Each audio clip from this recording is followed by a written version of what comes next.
शरीयत मुस्लिम महिलाओं को सियासत में आने से रोकती है। सियासी मैदान में अगर मुस्लिम महिलाएं आएंगी तो इस सियासत के दलदल में वो फंस करके रह जाएंगी। तमाम मुस्लिम महिलाओं से यही कहूंगा कि वो इस सियासत से दूर रहें। महिला आरक्षण बिल को लेकर के इस वक्त प्रधानमंत्री नरेंद्र मोदी जी काफी एक्टिव हैं और वो चाहते हैं कि जल्द से जल्द उसमें तरमीम हो जाए और महिलाओं को 33% रिजर्वेशन दे करके 2029 के होने वाले लोकसभा इलेक्शन में उनको भागीदारी, सियासत में शिरकत और विधानसभाओं में रिजर्वेशन करके उनको एक नई क़यादत दी जाए। बेशक ये बात ठीक है कि महिलाओं का भी सम्मान, उनकी इज्जत, उनका एहतराम बाहर सूरत ज़रूरी है और वो एक आधी आबादी का हिस्सा हैं, तो उनको भी सियासत में पार्टनरशिप दी जाना चाहिए और उनकी भी लोकसभा में और असेंबली में नुमाइंदगी होना चाहिए।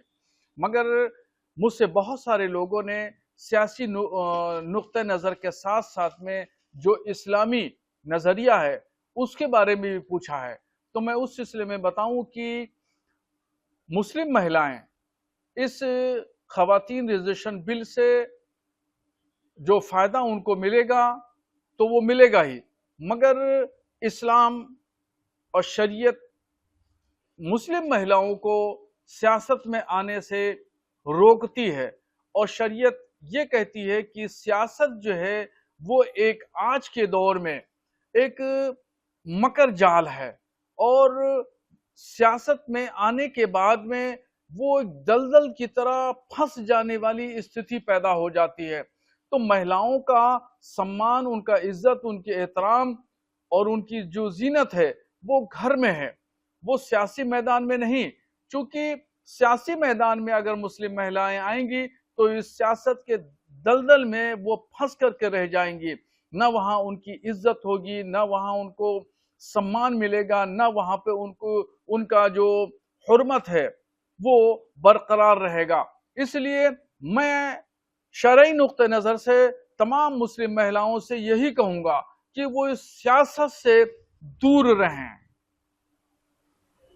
वहाँ सब क्या कहेंगे आप इस पे? मुस्लिम महिलाओं, जहाँ एक तो महिलाओं की बात करिए तो कहीं ना कहीं विरोध भी हो जाएगा इस बात का। मैंने पहले ही बात कही कि इन जनरल महिलाओं के लिए प्रधानमंत्री जी जो कोशिश कर रहे हैं, जद्दोजहद कर रहे हैं, वो ठीक है, अपनी जगह सही है, मैं उसमें कोई आपत्ति दर्ज नहीं कर रहा हूं। हाँ, मैंने इस्लामी नुक्ते नज़र से ये बताया कि मुस्लिम महिलाएं इससे दूर रहें। सियासत एक दलदल है, उस दलदल से बचें। सियासत में आने के बाद में मुस्लिम महिलाओं की इज्जत, विकार, एहतराम, सम्मान बाकी नहीं रह सकता है। और ये आज की जो सियासत है, कल की सियासत में जमीनों और आसमान का फर्क है। आज की सियासत जो है वो गंदी हो चुकी है और जहां पर मुस्लिम महिलाएं अगर आएंगी तो उनका विकार मजरूह होगा। इसलिए मैं मुस्लिम महिलाओं से कहता हूं कि वो सियासी मैदान में बिल्कुल न आएं, सियासी दलदल में न फंसें। अगर आप ये वीडियो YouTube पर देख रहे हैं तो हमारे चैनल को सब्सक्राइब कर बेल आइकन दबाएं और Facebook पर देख रहे हैं तो हमारे पेज को लाइक करें।